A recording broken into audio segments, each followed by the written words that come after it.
Thermal expansion के main concept का revision करेंगे। स्टार्टिंग विद लीनियर एक्सपांशन क्या होता है, एक एल नॉट लेंथ की रॉड को अगर डेल्टा टी टेम्परेचर से हीट किया तो उसकी इंक्रीज इन लेंथ एक तो टेम्परेचर के ऊपर डिपेंड करती है, एक इनिशियल लेंथ भी जितनी ज्यादा है उसके ऊपर डिपेंड करती है। इनिशियल लेंथ ज्यादा है तो एक्सपांशन भी ज्यादा होगा। दोनों को कंबाइन कर दें, प्रोपोर्शनैलिटी को इक्वालिटी में कन्वर्ट कर दें, एक कांस्टेंट ऑफ प्रोपोर्शनैलिटी अल्फा बन जाता है which is the coefficient of linear expansion. Final length of the rod हो जाएगी L not plus delta L.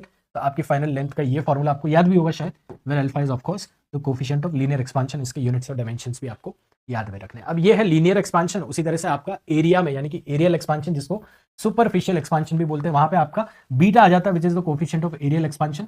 And similarly volume में वॉल्यूमेट्रिक एक्सपांशन या क्यूबिकल एक्सपांशन बोलते हैं जिसको, गामा आ जाता है वॉल्यूमेट्रिक एक्सपांशन का कोफिशिएंट।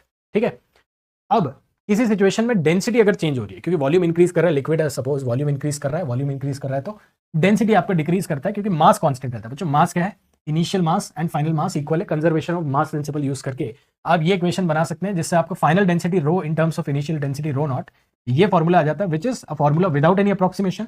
अगर आपका डेल्टा टी छोटा है, डेल्टा टी बहुत कम है, तो आप इसको बाइनोमियल अप्रोक्सीमेशन से ऐसे भी लिखते हैं। वैसे ये फॉर्मूला प्रेफरेबल है विदाउट एनी अप्रोक्सीमेशन। तो इस पर भी कॉम्पिटेटिव एग्जाम में जनरली क्वेश्चन आ जाते हैं।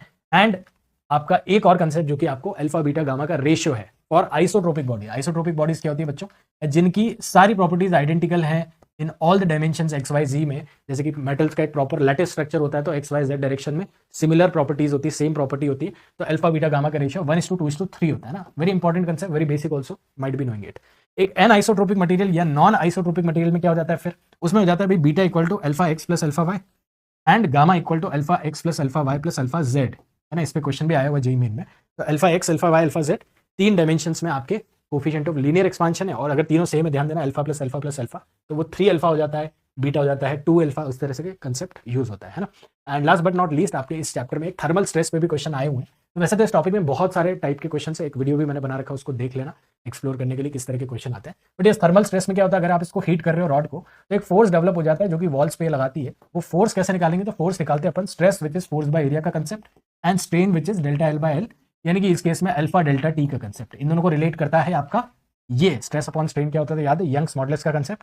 एंड यंग्स मॉडुलस अगर आपको पता है, क्वेश्चन में यूजुअली गिवन रहता है, तो एफ को आप इस तरह से रीअरेंज करके लिख सकते हैं, फॉर्मूला भी याद कर सकते हैं। बट यार वही बात है कि इस पर कुछ पीवाईक्यूज आपको दिखेंगे तो कंसेप्ट को अप्लाई करना। और इस तरह के शॉर्ट रिविजन्स के लिए चैनल पर सब्सक्राइब रहना।